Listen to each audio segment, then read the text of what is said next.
ભગવંતો આપણને ડરાવવા નથી માંગતા, પણ આપણને જાગૃત કરવા માંગતા હોય છે. કોઈ પણ આગમ, કોઈ પણ શાસ્ત્ર, કોઈ પણ સત્સંગ, કોઈ પણ સદગુરુનું વાક્ય આપણી ખોટી માન્યતાઓને દૂર કરવા માટે અને આપણા મનની અંદર સાચી માન્યતાઓને ફિટ કરવા માટે હોય છે.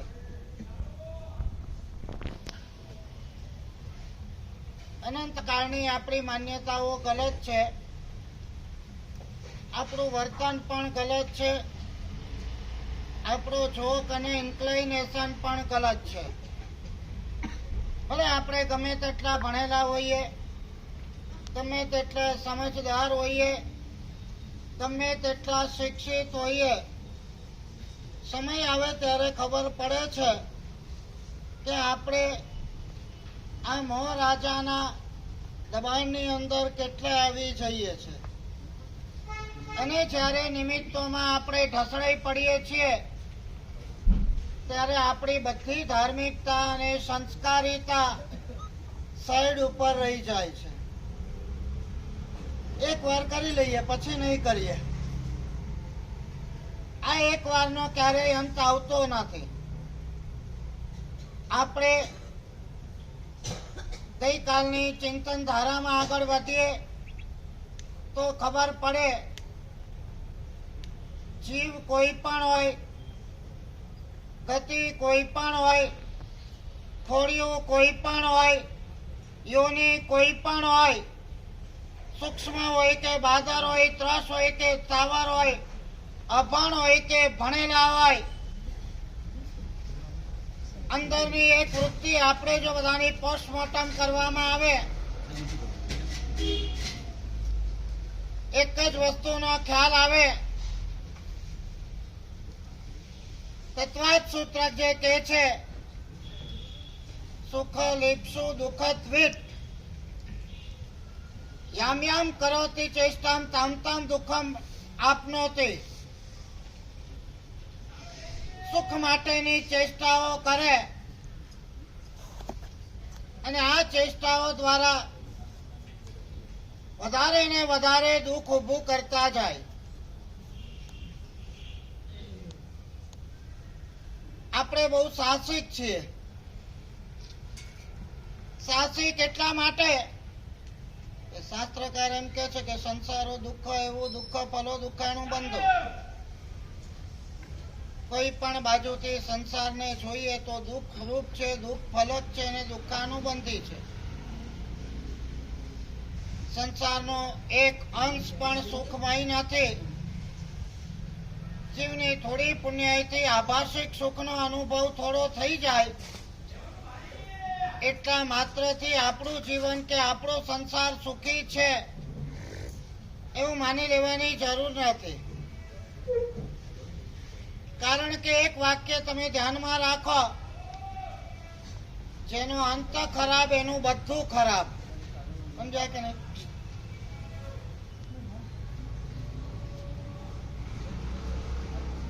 અંધેરી ઇરલાની અંદર એક કાકાને મેં જોયેલા. દિનેશભાઈ આખી જિંદગી 70-75 વર્ષ છૂટું મોઢું નહોતું. એમની તપસ્યાની નોંધ વાંચીએ તો આપણને ચક્કર આવી જાય. એક દિવસ મોઢું ખુલ્લું નહીં 70 વર્ષમાં.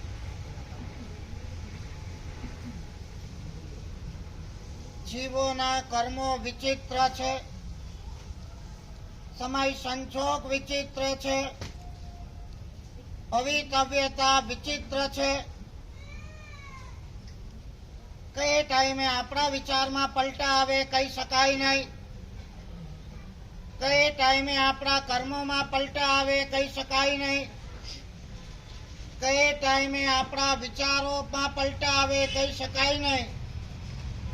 અને કઈ ટાઈમે આપણા સમય સંજોગની અંદર પલટા આવે કહી શકાય નહીં. Nothing is permanent.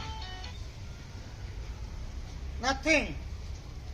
એમાં આપણા વિચારો બી આયા, કર્મો બી આયા, ભવિતવ્યતા બી આવ્યા, અને સમય સંજોગ બી આવી ગયા, સંબંધો પણ આવી ગયા, વ્યવહારો પણ આવી ગયા. પ્રવીણભાઈ, આજે જેની સાથે સ્ટ્રોંગ ઇન્ટિમસી હોય ને, આવતીકાલે આ સંબંધમાં એવા ગાબડા થઈ જાય ને કે મોઢું બતાવવાના રિલેશન પણ ના રહે, ऐसा भी होता है. એકદમ સુખની સૈયામાં આરોટતા હોઈએ, अचानक दुख ત્રાટકી જાય, ऐसा भी होता है. એટલે એક સૂત્ર કોતરી રાખવાનું, nothing is permanent, to the point. આપણા વિચારો પણ પરમાનન્ટ નથી. ઘડીકમાં એવી ધાર્મિકતા અને ભક્તિના શિખરે હોઈએ અને જેવા પાલીતાણાથી નીચે ઉતર્યા,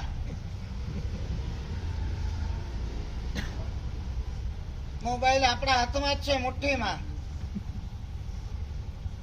કઈ ચાપ દબાઈ જાય ને, શું જોવાઈ જાય ને, કયા અધ્યવસાયની અંદર અચ્છા આપણે ઉતરી જઈએ, કહી શકાય નહીં. 1 મિનિટની અંદર સમય સંજોગ બદલાઈ જાય છે, ખબર બી પડતી નથી. એકદમ સાજો સર્વો માણસ, ખાવાનું જરા ભાવતું નથી, બતાવવા ગયા, આંતરડા ઉપર સોજો, જરા ફર્ધર આગળ રિપોર્ટો કઢાયા, કેન્સરની સંભાવના. આ એક લાઈવ દાખલો હમણાંનો કહું છું. જરા આગળ ગયા, વળી ફર્ધર રિપોર્ટ, 4 સ્ટેજનું કેન્સર, અને આજે ગઈકાલે ઓફ પણ થઈ ગયા. 15 દાડા, મહિનાની અંદર દોડતો માણસ પોતાની બાજી ચપટી વગાડતા જો સંકેલી લેતા હોય, અને આ ગણિત એમના માટે છે એવું નહીં સમજતા, બધા માટે છે. Anything can be happen at any time. કોઈની પણ વ્યક્તિ માટે આ થઈ શકે છે. એક પ્રશ્ન પૂછું વિનેશભાઈ, આપણે સુખી તો નથી, છતાં આપણે આપણી જાતને સુખી માનીએ, કદાચ સપોઝ ટેકન ફોર ગ્રાન્ટેડ, તો પણ શેનાથી સુખી માનીએ સંપતભાઈ? કેબીસીના 2 ઓપ્શન તમને આપું. તમને સંસારની બધી જ અનુકૂળતાઓ મળી છે, મોટર, ગાડી, બંગલા, પત્ની, પુત્ર, પરિવાર, પુત્રવધુઓ, ગ્રાન્ડસન, ગ્રાન્ડ ડોટર, બધું ઓકે છે. આનાથી આપણે આપણી જાતને સુખી માનીએ કે આપણને ધર્મની સામગ્રી મળી, ધર્મ કરવાની બુદ્ધિ મળી, ધર્મ કરવાનું સત્વ મળ્યું, અને આપણે ધર્મ સાધના કરીએ, એનાથી આપણે આપણી જાતને સુખી માનીએ. બંને રીતે આપણે સુખી માની શકીએ છીએ. 5 લાખ કમાઈને આયા, તમે તમારી જાતને સુખી માની શકો છો. સરસ મજાનું એક સામાયિક કર્યું, એનાથી પણ તમે તમારી જાતને સુખી માની શકો છો. આપણે સુખી છીએ એવી અનુભૂતિ આપણને શેનાથી થાય? લગ્નના રિસેપ્શનની અંદર ઝાપટીને આવી એનાથી થાય, કે એક આંબીલનો તપ કર્યો એનાથી આપણને સુખની અનુભૂતિ થાય? 2.5 કલાકની મૂવી જોઈને આયા, એનાથી આપણને સુખની અનુભૂતિ થાય? કે 2.5 કલાકનું 14નું પ્રતિક્રમણ કરીને આયા, એનાથી આપણને સુખની અનુભૂતિ થાય? જે સાધક આત્મા છે, સમજદાર આત્મા છે, પરિણત આત્મા છે, એને પોતાની સાધના દ્વારા સુખનો અનુભવ થાય છે. જે ભવાભિનંદી આત્મા છે, સુખાભિલાષી આત્મા છે, ઉત્કલાભિનંદી આત્મા છે,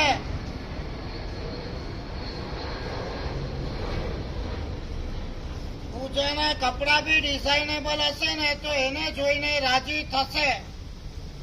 ભલે પૂજાના છે પણ સારા છે, ગમે છે, વટ પડે છે, સામેનો માણસ જોઈને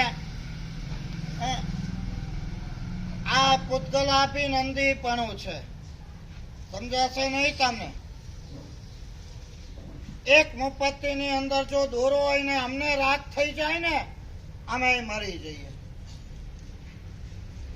એક કામળી પશ્મિનાની હોય, સરસ મજાની કંબલ છે, ઠંડી રોકે છે, અમે મરી જઈએ. જૈન દર્શન બહુ સૂક્ષ્મ છે, બહુ જ અગાધ છે, ડીપ છે. તમે ધર્મનો આચરો ઓઢી લીધો ને ધર્મ કરતા થઈ ગયા, બચાવ થઈ જશે માનવાની જરૂર નથી. કાલે કીધું તું કે આપણું માન કિંમતી છે ને આપણું માન જોખમી પણ છે. સારા વિચારો દ્વારા સત્કૃત્ય કરવાનું મન થયું તો મન કિંમતી, અને આ મન દ્વારા આવડે વિચારે જો ચડ્યા તો આ મન જોખમે. ક્ષણેન સપ્તમી યાતિ ક્ષણેન મુક્તિમેવ વા. ગણિત મહારાજાએ પૂછ્યું હમણાં ક્યાં જાય પ્રસન્નચંદ્ર? નાવ. અને ભગવાન કે નાવ સાતમી નરક.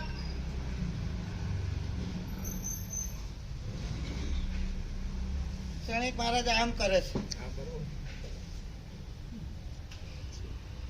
ઓલા મુનિની વાત કરું છો. એક પગ ઉભો છે, એક પગ નીચે છે, બે હાથ છે, સુરત સામે દ્રષ્ટિ છે, અપાણમ ભોશીરામી કરીને અલગ દુનિયાની અંદર ખોવાઈ ગયા છે. આ ઋષિની વાત.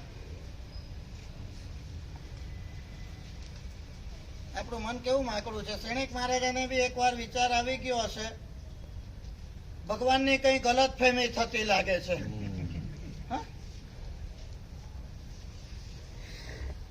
આવે કે ના આવે? મહારાજ સાહેબ બરોબર નથી કરતા.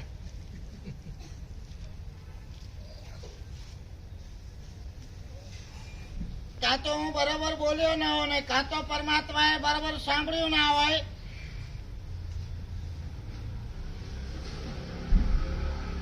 ક્ષણ એકાંતરે પૂછી ઉજી સર્વાર્થ સિદ્ધ વિમાન, વૈગી દેવની દુંદુબે મુનિ પામ્યા કેવલ જ્ઞાન.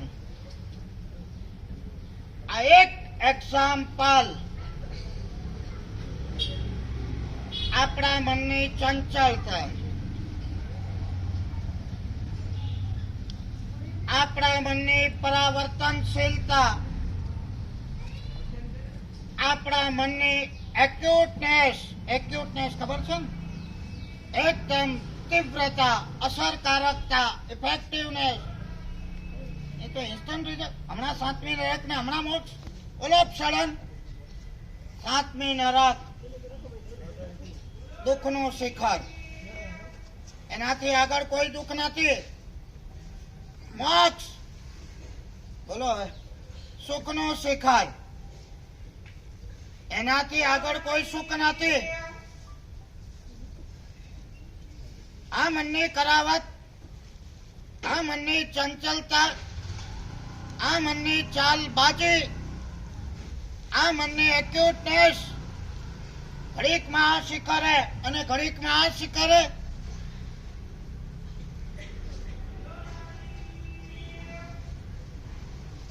બહુ સમજવાની વાત છે.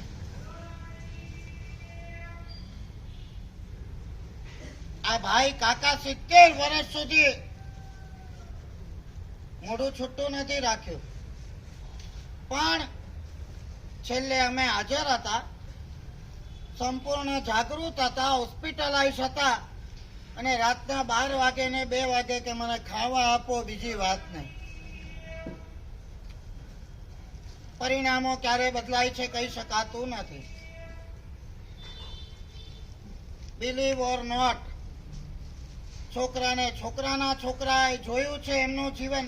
દાદા, રાત પડી ગઈ, ચોવિયાર થઈ ગયો, સૂર્યાસ્ત, જે હોય તે મને ખાવાનું આપો. આ એક પદાર્થ તમને મૂકવા માંગુ છું.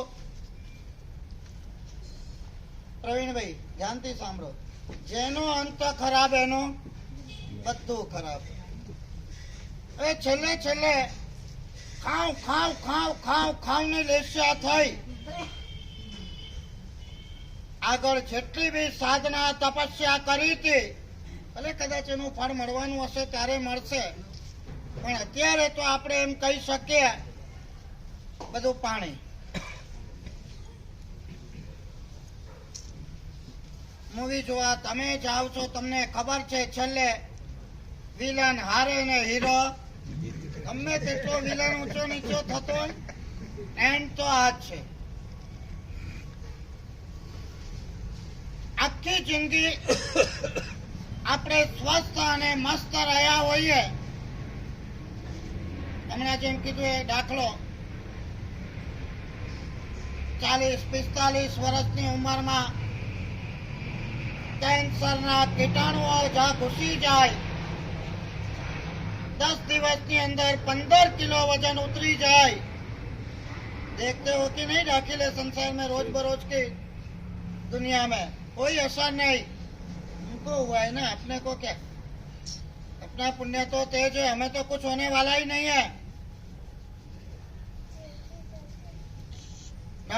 कठोर અને નિષ્ઠુર બનશો. Ignorance is not excuse. બિલાડીની સામે કબૂતર આવીને આંખ મીચી નાખે, એનાથી એનો કોઈ બચાવ થઈ શકતો નથી. વેલો મારે છે.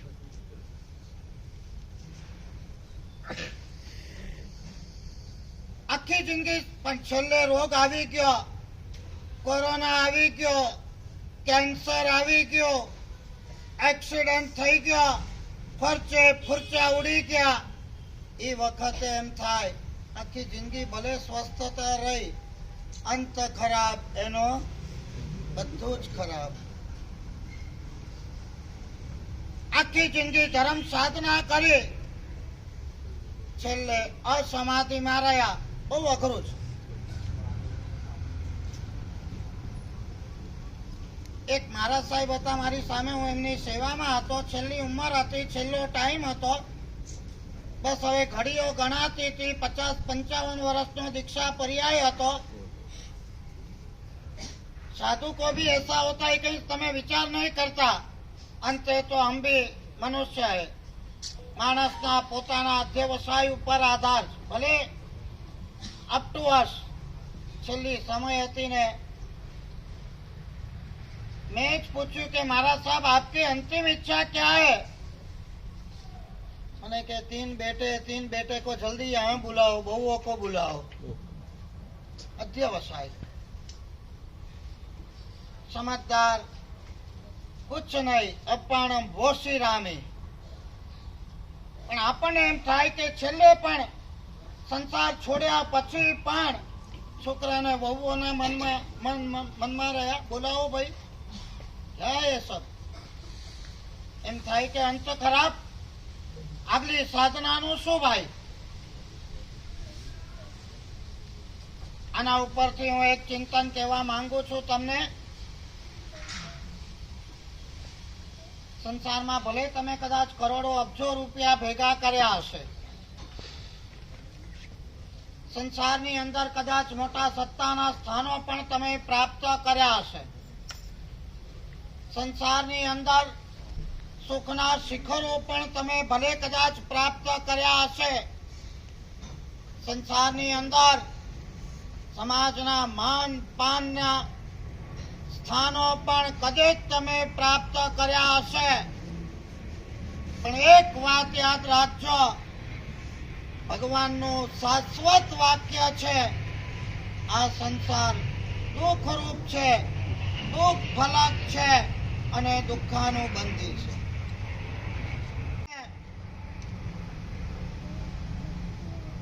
કોઈને કોઈ પ્રકારના દુઃખો આપણા સુખના દૂધપાકના તપેલામાં એસિડ ને ટીપાની જેમ આવી જાય અને આખા દૂધપાકના તપેલાને નથી જોતો.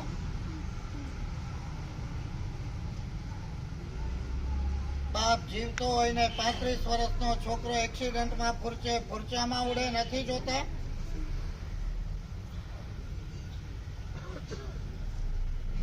આખી જિંદગી સંઘની, સમાજની, સંસ્થાઓની સેવા કરીને ઇજ્જત આબરૂ ઊભી કરી હોય, ન જાણે છેલ્લે કેવી દુર્બુદ્ધિઓ સૂજે અને ઇજ્જતની થોડ ધાણીઓ થઈ જાય, નથી જોતા. લોકોની નજરમાં રોમે રોમમાં વસેલી વ્યક્તિ 1 મિનિટની અંદર નજરમાંથી ઉતરી જાય, નથી જોતા. લગભગ બહુ જાગૃતિ રાખવાની જરૂર.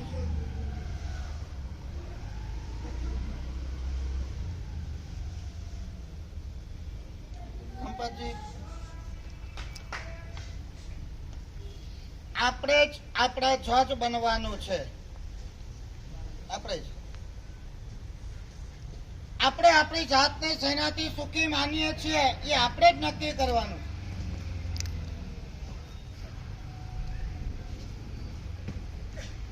એક વાત સમજી રાખજો,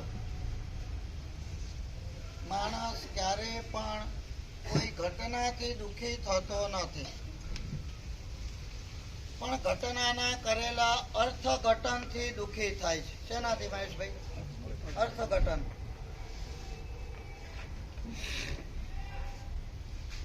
દુઃખની પરાકાષ્ઠામાં પણ અર્થઘટન પોઝિટિવ હોય, દુઃખમાં પણ માણસ સુખી. સમજાય છે વાત? સગડી મુકાણી ગઈ સુકુમાલને દુઃખની પરાકાષ્ઠા પોઝિટિવ અર્થઘટન.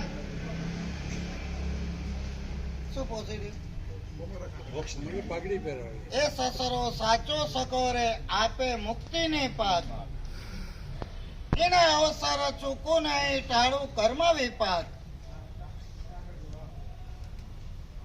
ઘટના દુઃખથી પ્રચુર છે અને અર્થઘટન સકારાત્મક છે. દુઃખની પરાકાષ્ઠામાં પણ જયસુકુમારને પૂછ્યું હોત કે તમે સુખી કે દુઃખી, તો શું જવાબ મળત? સુખી, પરમ સુખી.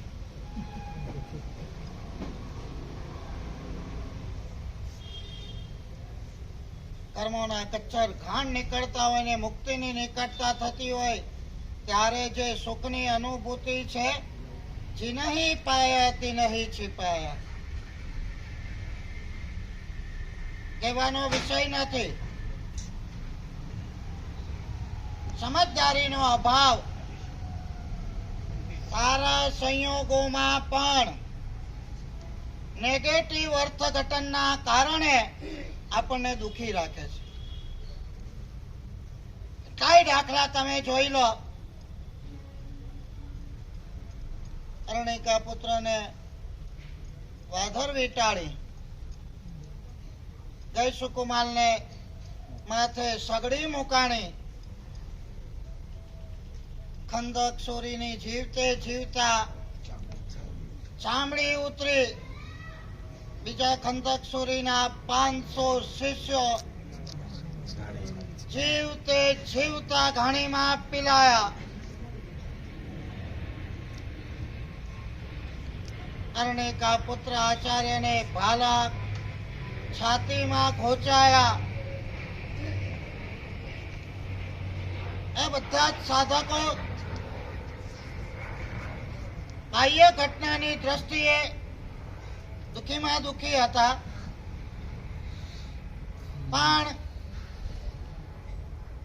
દુઃખદ પરિસ્થિતિનું અર્થઘટન જ્યારે પોઝિટિવ કર્યું અને આ અર્થઘટન કરવાની કળા જેની પાસે હોય એને દુનિયામાં કોઈ દુઃખી ના કરી શકે. ધર્મ કરીએ છીએ પણ અર્થઘટન કરતા નથી આવડતું. Everything is okay.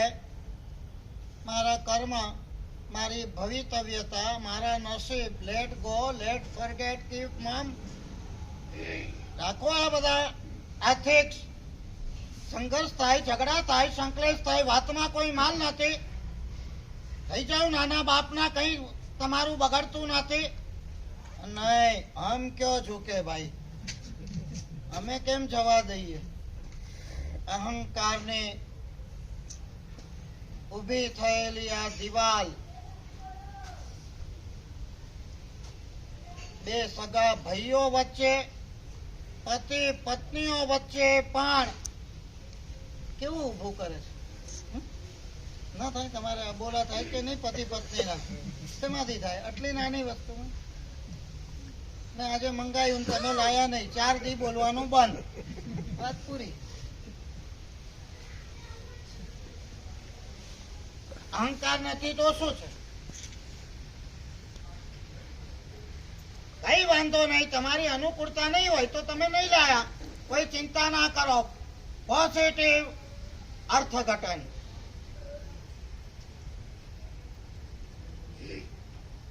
રામકૃષ્ણ પરમહંસની એક વાત આવે છે કે એમને કેન્સર થયું, સ્પ્રેડ થઈ ગયું હતું, પીડાનો કોઈ પાર નહોતો.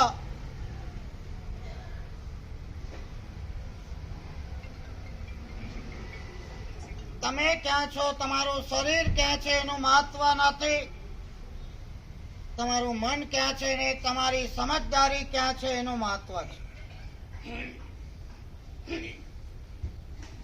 ભલે જૈન ધર્મ નથી પામ્યા પણ એક સમજદારી.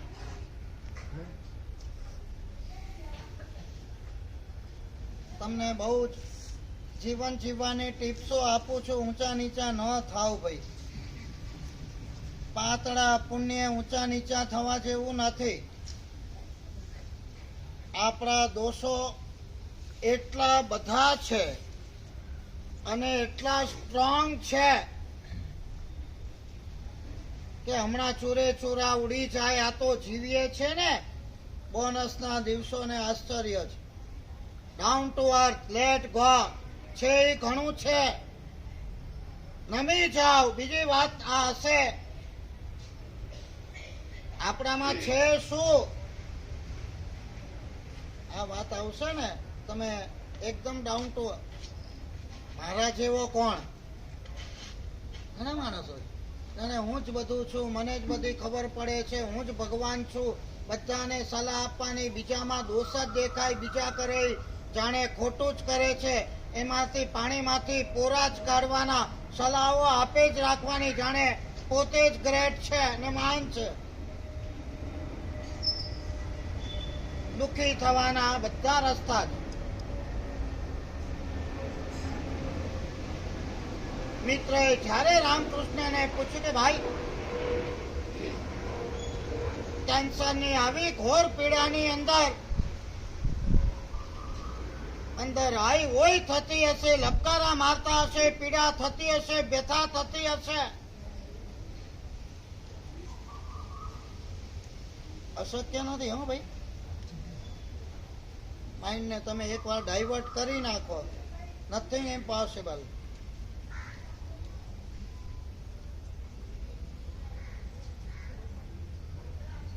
તાકાત બહુ છે મનની, પણ આપણે એને ખોટા વિચારોમાં જ રાખીએ છીએ, અવળા ધંધામાં જ રાખીએ છીએ, એટલે આ મનની તાકાત પણ ઢસડાઈ જાય છે અવળે રસ્તે.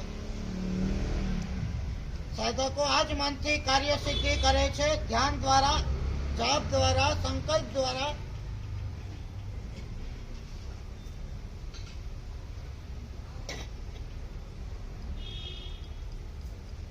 આ રામકૃષ્ણ કે છે, મને કોઈ પીડા નથી, મને કોઈ વ્યથા નથી, મને કોઈ હાઈવોય નથી, આમ ઘરે હેપી, આનંદમાં છું.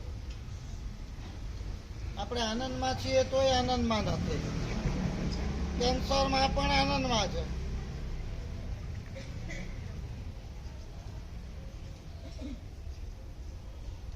છેલ્લા સ્ટેજનું કેન્સર ને તમે કહો આનંદમાં, હાઉ ઇઝ ઇટ પોસિબલ? અને એક લોજિક આપે છે. મારા શરીરમાં રહેલા કેન્સરના અસંખ્ય કીટાણુઓ મિજબાની કરતા હોય એનો મને આનંદ ન હોય?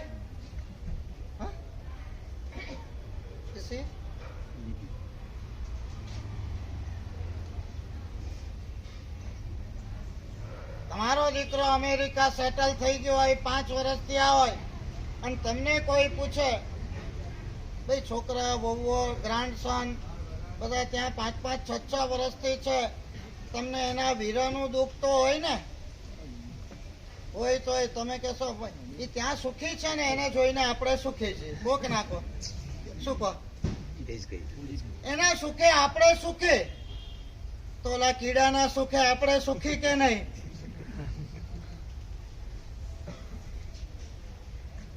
કીડાને પોતાના માને. જ્યાં વનનેસ હોય, જ્યાં પોતાપણું હોય, એના સુખમાં સુખી ને એના દુઃખમાં દુઃખી. આપણે એક નાનું સર્કલ બનાવ્યું, હું ને મારા 4-5.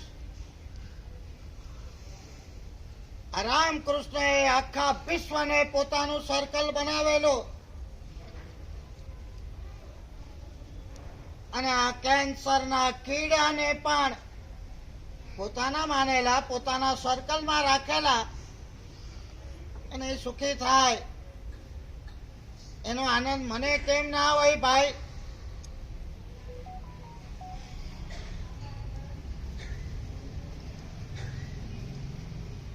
જ્યાં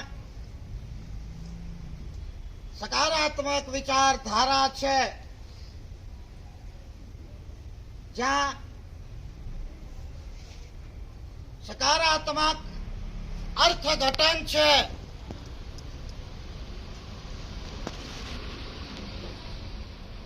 નહીં સમજાય એવા શબ્દો હું તમને કહું છું, ત્યાં સુખની અંદર જે આનંદ હોય એના કરતા વધારે આનંદ દુઃખમાં છે. મેં બી પોસ્ટમોર્ટમ કરી આપણે સાધકોના જીવન. સુકુમારને જયારે સુખાકારીતા હતી ને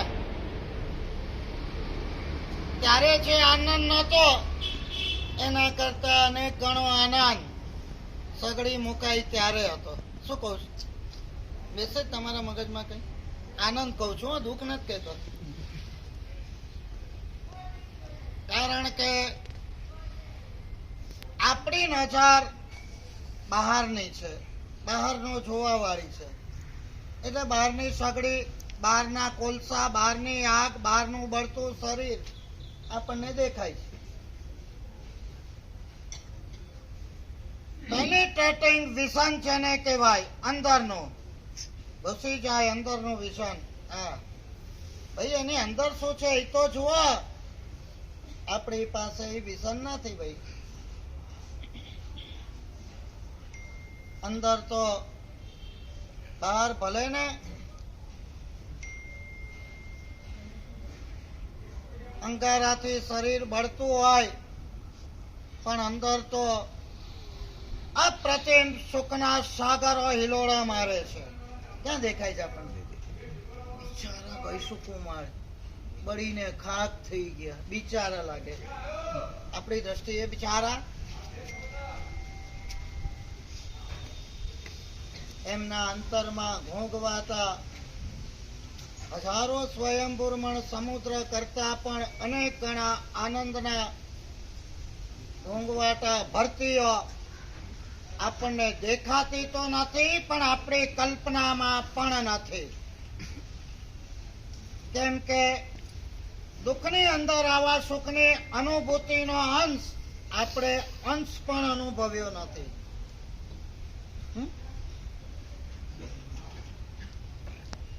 ગઈકાલના અબજોપતિ પુણ્યશાળી જ્યારે આજે દીક્ષા લે અને 45 ડિગ્રીમાં કાળા મેષ શરીરે પરસેવે રેપ ઝેપ થઈ અને ગોચરી નીકળતા હોય, બિચારા કાલ તો એસીમાં જલસા કરતા હતા ને આજે તડકામાં પરસેવે રેપ જેવ કાળા બિચારા લાગે. બિચારા તો આપણે છીએ. 10 મિનિટ એસી જાય તો ધુઆ પુઆ થઈ જઈએ, એ બિચારા આપણે છે. બિચારાની વ્યાખ્યા તમને સમજમાં નથી આવી હજી. ગુલામ છે એ બિચારા છે ને કુમારી વાળા છે સત્વશાળી છે. કોણ બિચારા? કોણ? આપણે. કસા વગર ચાલે નહીં એ બિચારા, ને બધા વગર ચાલે એ કુમારી ને સત્વથી ભરેલા. સમજો થોડી વ્યાખ્યા.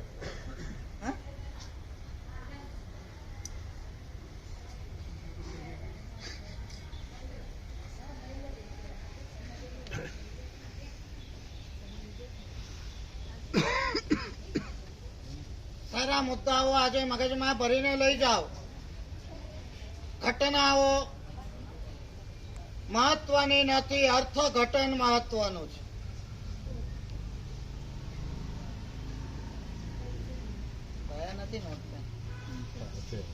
ઘટનાઓ આપણા હાથમાં નથી, અર્થઘટન આપણા હાથમાં છે.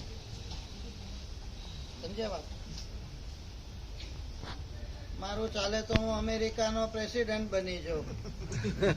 આપણા હાથમાં નથી ભાઈ. અમેરિકાના પ્રેસિડેન્ટ ન હોવા છતાં પણ એના કરતા ચડિયાતું સુખ અને કુમારી થી જીવવું મારા હાથમાં છે.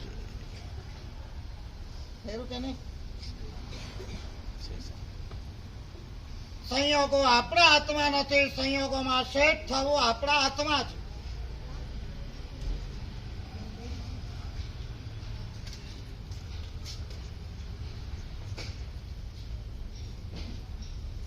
પ્રેમસુરી મહારાજના શરીરમાં છેલ્લે વાનો ફરતો દુખાવો થયો, એટલું શરીર પીડા, પણ મોઢા ઉપર દુઃખની કોઈ લકીર દેખાય નહીં. આ ભૂમિકા ઉપર આપણે પહોંચવાનું છે. અત્યારે મહેશભાઈ આપણી હાલત એવી છે, આમ માથું દુખવાની શરૂઆત થાય ને ચાલુ માથું ફાટી પડે છે. ક્યાં ભાઈ? એ શરૂઆત નથી થઈ. આઠમ ચૌદસ નું એક આંબીલ કર્યું હોય ને 8 વાગે જરાક ચક્કર આવવાની શરૂઆત, પતી ગયું.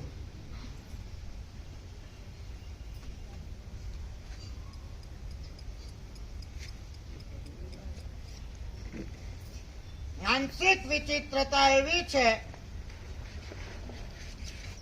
પ્રવીણભાઈ, દુઃખ આટલું હોય એને આટલું કરી નાખે. એમાં પણ વિચિત્રતા એવી છે કે ધર્મના દુઃખને વધારે પોળું કરીએ.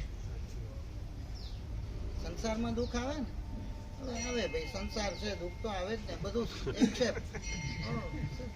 તાપ, તડકા, ભૂખ, તરસ, શરીર, રોગ, નુકસાની, બધું એક્સેપ્ટ.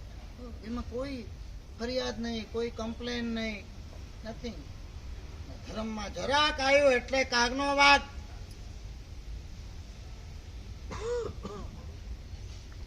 અર્થઘટન.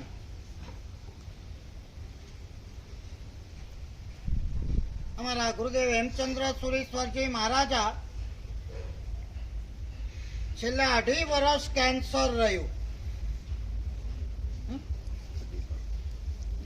દિનેશભાઈ, એક સમય એવો હતો અમે જોઈ નતા શકતા. માતૃ કરવા જાય, માતૃ કરવામાં એક ટીપું માતૃ ના નીકળે ટોટલ લોહી નીકળે, ઓનલી બ્લડ. યુ સી શું વેદના હશે. 2.5 વર્ષ ઓપરેશનો થયા, પેશાબ બંધ થયા, પેશાબ ફ્લુઅન્ટ થાય એની માટે સ્ટેન્ટ મૂક્યા. 2 મહિના પછી સ્ટેન્ટ કાઢવાનું હતું, એટલું જામ થઈ ગયું કેન્સર અહીંયા. ડોક્ટરે અમારી કાઢવા માટે જ્યારે ઓપરેટ કર્યું, એટલું પથ્થર જેવું જામ થઈ ગયું હતું કે અંદર ઇન્સ્ટ્રુમેન્ટ ગયું નહીં, સ્ટેન્ડ નીકળ્યું નહીં, એમને પાછું બંધ કરી દીધું. મારે તમને કેવું છે કે આ ઘટના છે.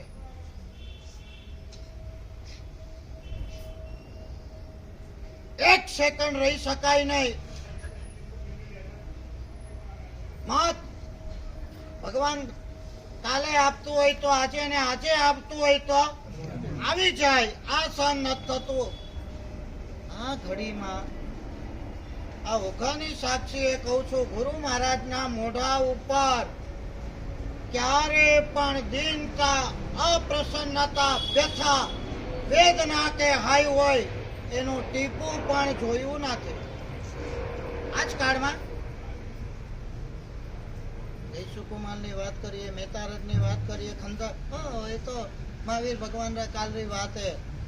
અણોરા શરીર કેરા ને ઓપરા, અણોરા સંગેણ કેરા ને ઓપરા કેરા, બધું તમે ઉલારિયા કરી નાખો. આ કાળની વાત. 2.5 વર્ષ સગી આંખે જોયેલી વાત. અને આ આલંબન અમને એટલું બધું બળ આપે છે કે ગમે તેટલી તકલીફ, વેદના, વ્યથા, મુશ્કેલી, સંકટ આવે, ગુરુ મહારાજ સામે આવે એટલે બધું ભૂલાઈ જાય. ગુરુ મહારાજની તકલીફ સામે આ તો કઈ જ નથી. જે ક્ષમતાથી ગુરુ મહારાજે સહન કર્યો, અને આપણે એના લાખમાં ભાગની ક્ષમતા ન રાખી શકીએ. કમ્પેર દુઃખ એના કરતા લાખમાં ભાગનું છે, અને તો ક્ષમતા એમના કરતા લાખમાં ભાગની આપણે ન રાખી શકીએ. આ વિચાર ગમે તેવી નેગેટિવ પરિસ્થિતિની અંદર એક પોઝિટિવ બળ પૂરું કરે છે. પરમાત્માની કૃપા, ગુરુ મહારાજની કૃપા હોય ત્યારે આ અંદરનું ખુમારી ભર્યું સાહસ પ્રગટ થાય છે. 70 વર્ષની સંયમની અણિશુદ્ધ સાધના, એનાથી આ સંયમનું બળ, ક્ષમતાનું બળ ઊભું થાય છે. એમને એમ થાય છે.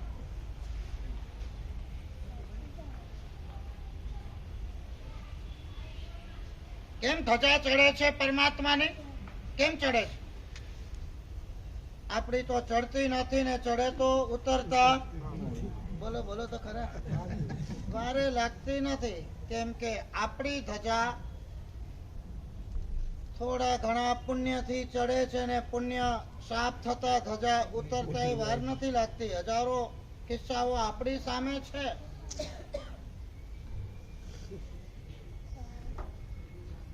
પરમાત્માની ધજા ચડી એટલે ચડી, નાવ ઓર નેવર ક્યારેય ઉતરવાની નથી. કારણ કે આ ધજા ચડે છે શુદ્ધિથી, પુણ્યથી નહીં. પણ શેનાથી? શુદ્ધિ જુદી છે, પુણ્ય જુદું છે. પુણ્ય ક્ષણિક છે, પુણ્ય તકલાદી છે, પુણ્ય વિશ્વાસઘાતી છે. પુણ્ય આજે છે ને કાલે નથી. પુણ્ય ઉપર ભરોસો રાખીને ક્યારે પણ બેસતા નહીં. શુદ્ધિ કાયમી છે, સદગુણો કાયમી છે, સાધના કાયમી છે, અને એનાથી ઊભું થતું વિશુદ્ધ પુણ્ય પણ કાયમી છે. જેમ જેમ આ શુદ્ધિ ઊભી થતી જાય, તેમ તેમ શુદ્ધ, બુદ્ધ, નિરંજન, નિરાકાર આત્માના સ્વરૂપની પ્રાપ્તિ થાય. સ્વભાવ તરફ આત્મા જાય અને પછી જે ધજા ચડે, આજે સુમતીનાથ ભગવાનની ધજા ચડે છે ને, મોડમાં જુઓ શું મતી આવી ગઈ, વાત પૂરી થઈ ગઈ. કેતા હશો ને દાદાને રોજ, કઈ ના આપે તો ચાલશે, એક સુમતી આપજે. એક સુમતીમાં બધું આવી ગયું. સારી મતી, સદબુદ્ધિ, ખોટું કામ કરતા અટકાવે, વાત પૂરી.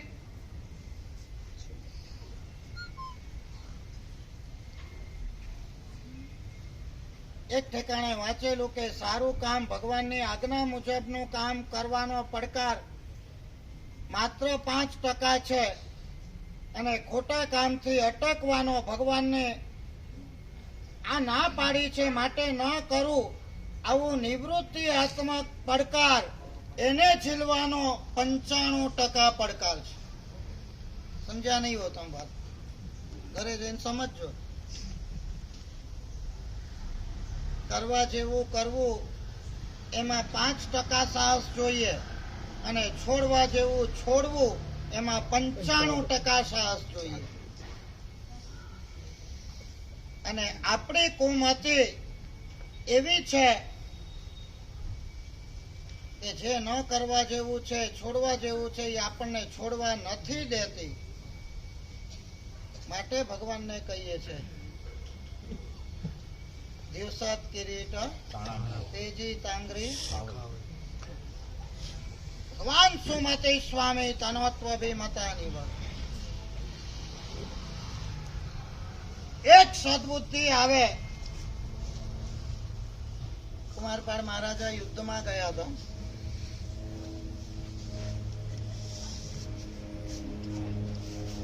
ચાલે છે ને તમારું રાજકારણ, જુઓ છો ને, સેન્ટર નું હોય કે મહારાષ્ટ્ર નું હોય, આટલી સીટો આયા પછી પણ who will be CM સમજતા નથી ભાઈ. આટલું મળ્યું છે એમાં સંતોષ માનો ને, પ્રેમથી સેટલમેન્ટ કરો નહીં.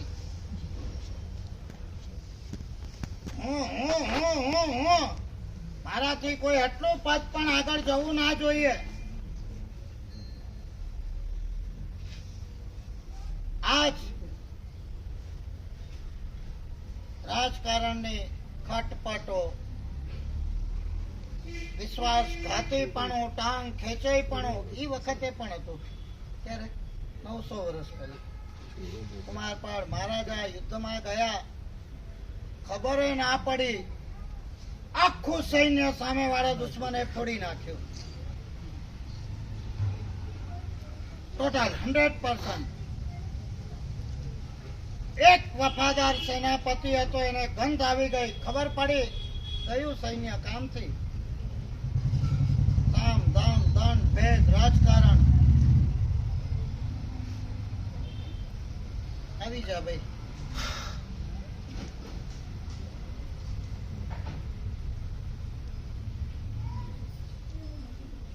આચાર્ય ભગવંતોએ કુમારપાળના ચરિત્ર લખ્યા છે. શું કહું? કોને ચરિત્ર? શ્રાવકના. કોણે લખ્યા? એમને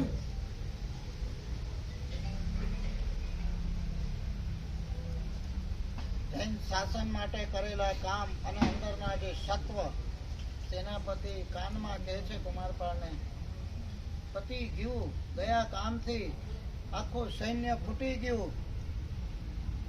ઈ વખતે ચરિત્રમાં લખ્યું છે, પ્રબંધ ચિંતામણીમાં, કુમારપાળની રેખા પણ ફરી નથી.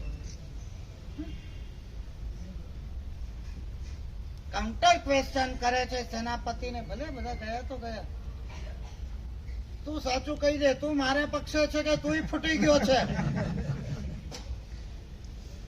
મારી જોઈએ આવા સમયે. અને ત્યારે બોલો કે છે કે હું તો તમારા પક્ષે છું, ચિંતા ના કરો, વિશ્વાસુ છું, વફાદાર છું. ત્યારે કુમારપાળ કહે છે તારે જવું હોય તો તું જજે, ચિંતા ના કરતો, મારી પાસે મારી જે સદબુદ્ધિ છે, સત્વ છે, અરે કોઈની જરૂર નથી. શું કહે છે?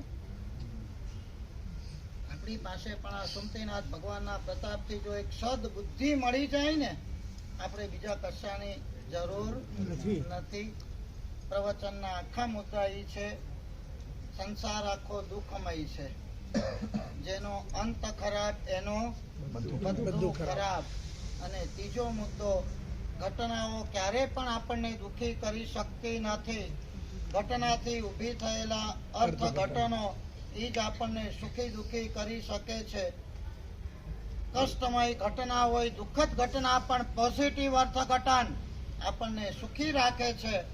અને સુખાકારીતા, અનુકૂળતા અને પોઝિટિવ ઘટનાઓ પણ અર્થઘટન જો નેગેટિવ હશે તો આપણે દુઃખી થયા વગર રહીશું નહીં.